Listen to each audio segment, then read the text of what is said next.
de Ouagadougou est un projet basé sur l'artisanat ancestral.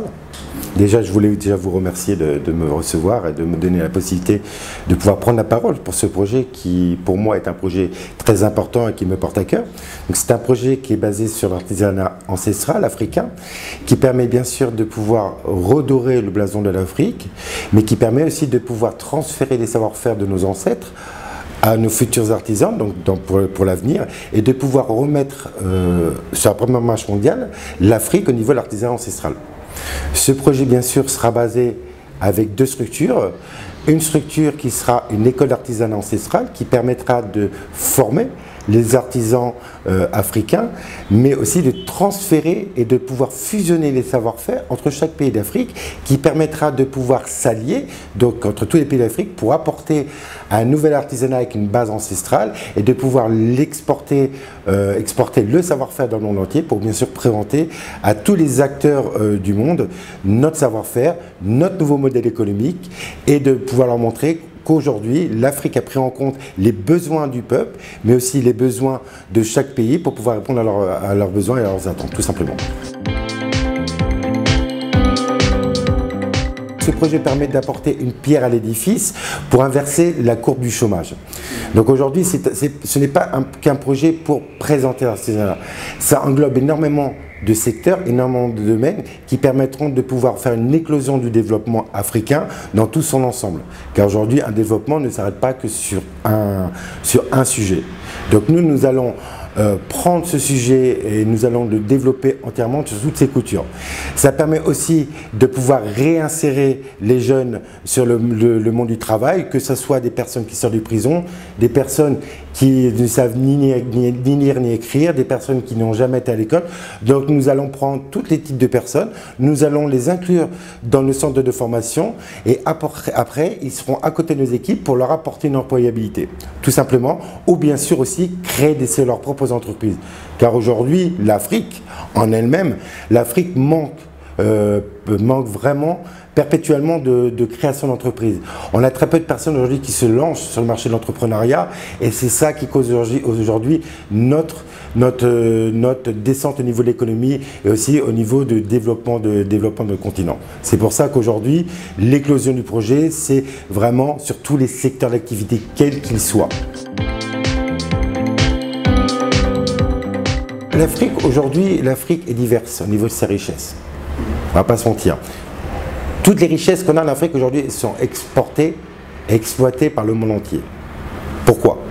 Pourquoi aujourd'hui on va prendre nos richesses, les revendre à l'étranger et que nous-mêmes, on ne puisse pas profiter de ces richesses par un manque de formation? L'Afrique est le berceau de l'humanité et l'avenir du monde. Comme ça l'a toujours été. L'Afrique a toujours été l'avenir du monde.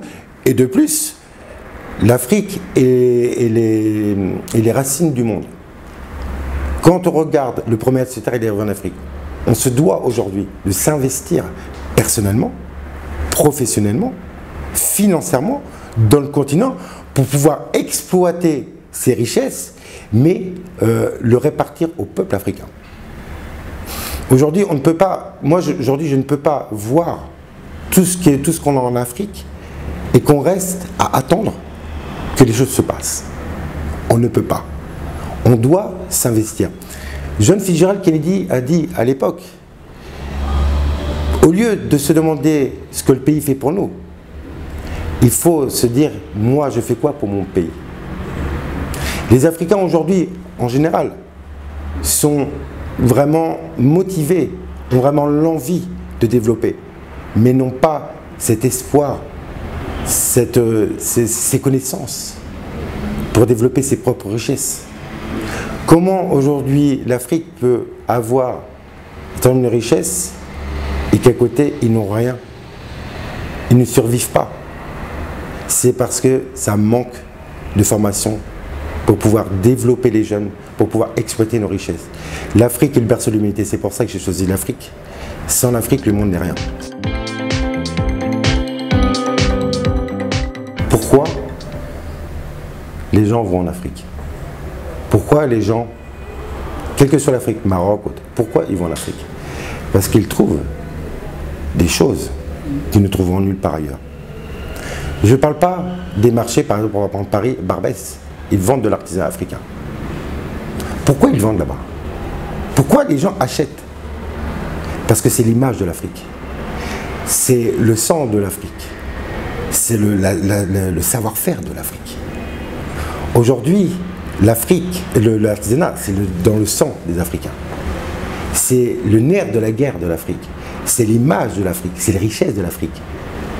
Donc c'est un des vecteurs principaux de l'Afrique. Toute personne qui parle en Afrique, vous demandez-leur pourquoi ils viennent.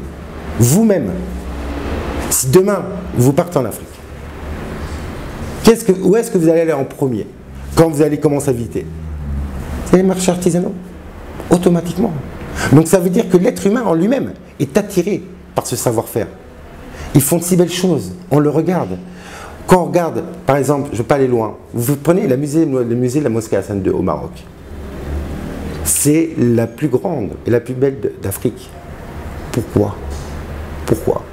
C'est parce que c'est l'art ancestral qui fait que ça la rend aussi belle.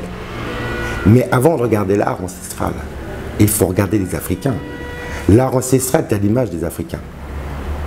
Donc c'est tout à fait normal que ce soit le vecteur de l'Afrique. Et on va développer. Ce n'est pas un problème. C'est juste une question de temps. Mais je peux vous assurer que dans un temps à court terme, les choses vont changer.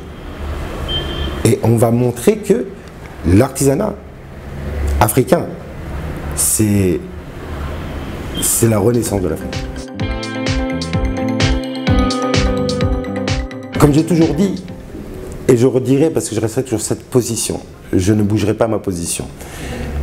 Les parties prenantes prioritaires pour ce projet, c'est le peuple.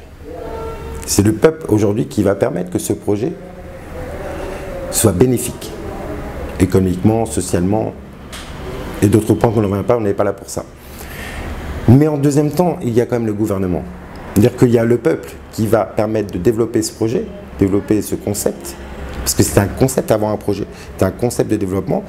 Mais bien sûr, le gouvernement va nous être pas utile, parce qu'un gouvernement n'est pas là pour être utile, mais il va nous accompagner pour du côté administratif, du côté technique, parce que c'est énormément le projet est énormément technique. Sans le gouvernement, nous ne pourrons pas faire aboutir ce projet. On peut avoir des milliards, même avec des milliards, si on n'a pas les personnes qui nous permettent de nous accompagner sur le côté technique, on ne fera rien. Donc le peuple va permettre de développer ce projet, va permettre de mettre à la lumière, à l'image escomptée aux yeux du monde ce projet, mais à côté de ça, on aura quand même besoin du gouvernement. On est complémentaires, on est l'Union africaine. L'Union africaine, ce n'est pas le peuple, le gouvernement, ce n'est pas la Côte d'Ivoire, le Sénégal, non, c'est l'Union africaine. Donc le peuple en premier, le gouvernement avec, et on fera un bloc et on avancera ensemble. Donc c'est ça les parties prenantes. Toute offre cohérente, pour le projet bien cohérent, ça veut dire que c'est pas parce qu'on nous apportera des milliards que nous allons automatiquement accepter. Pourquoi? Parce qu'on a une éthique pour ce projet. Quand on monte un projet de cette envergure, avec un objectif bien précis, on ne peut pas mettre de côté quand même le côté cœur. Pour moi, ce projet, c'est un projet de cœur. En tout cas pour moi. Ça fait 12 ans que je travaille dessus. Ça fait 12 ans que je m'acharne dessus, où j'ai arrêté toute activité pour me pencher sur ce projet, pour y apporter les bienfaits et qu'il n'y ait aucune faille. Dans ce projet, il n'y a aucune faille. Toute offre sera prise en compte, sera étudiée. De préférence le privé. Pourquoi? Parce que c'est à l'image du projet, c'est-à-dire que c'est un projet du peuple. Donc si c'est côté privé, on parle toujours peuple. Ça ne veut pas dire que je mettrai les côtés d'État. Donc l'investissement il sera soit privé en priorité, sinon il pourrait être d'État ou les deux ensemble. Si on fait les deux ensemble, ça peut être bénéfique aussi. Ça veut dire qu'aujourd'hui, on a trouvé un moteur, un outil pour que tout le monde travaille ensemble. Que chacun ne soit pas divisé. L'État et le peuple, parce qu'il ne faut pas oublier toutes les personnes qui font partie de l'État font partie du peuple à la base. Ils ne sont pas devenus dans un gouvernement dès la naissance. Ils ont souffert par diverses choses, la guerre, la famine, les crises politiques et autres. Donc, ils font partie du peuple malgré tout. L'Union africaine, oui, elle pourrait en faire partie.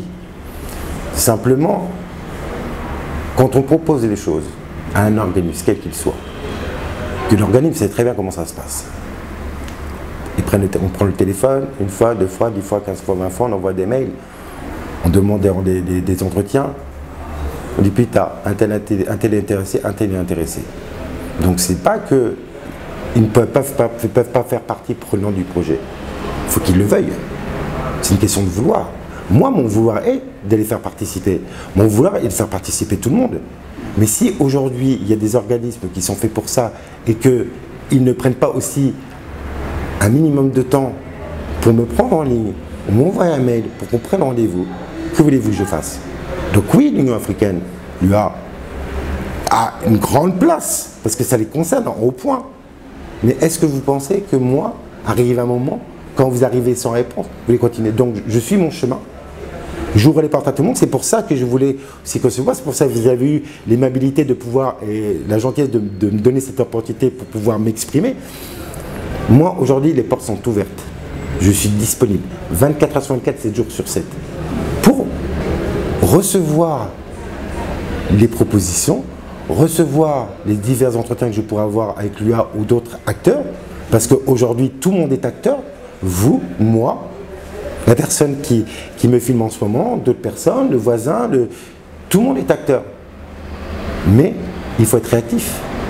Parce que quand vous regardez le mois de septembre, 1000 morts en mer, est-ce que vous pensez que ça nous donne le temps d'attendre? On ne peut pas. Donc, il y a des organismes qui sont faits pour ça, oui c'est vrai, mais moi je ne peux pas les obliger. Je n'impose pas, je propose. Qu'on veuille ou qu'on ne veuille pas. Je ne suis pas là pour forcer les choses. À l'époque, c'est ce qu'on a fait. Regardez le résultat aujourd'hui. Donc moi, je suis là pour apporter, pas pour aider. Je ne suis pas Dieu pour aider. Je suis là pour apporter mes connaissances, pour apporter mon étude, pour apporter mes idées, et pour pouvoir qu'on fasse une collaboration entre le peuple, le pays en lui-même, donc l'État et moi-même, pour qu'on puisse avancer, et qu'on arrête de dire « Ah, c'est à cause d'un tel, c'est à cause d'un tel ». Non. Moi, je suis là pour prendre toute proposition. Donc si l'UA veut venir, je suis là, je suis joignable, je suis pas là pour faire rendez-vous, je suis là pour faire des présentations, je suis là pour faire des conférences, je suis là pour tout. L'objectif, c'est qu'on avance, tout simplement. Mais les parties prenantes, c'est tout le monde.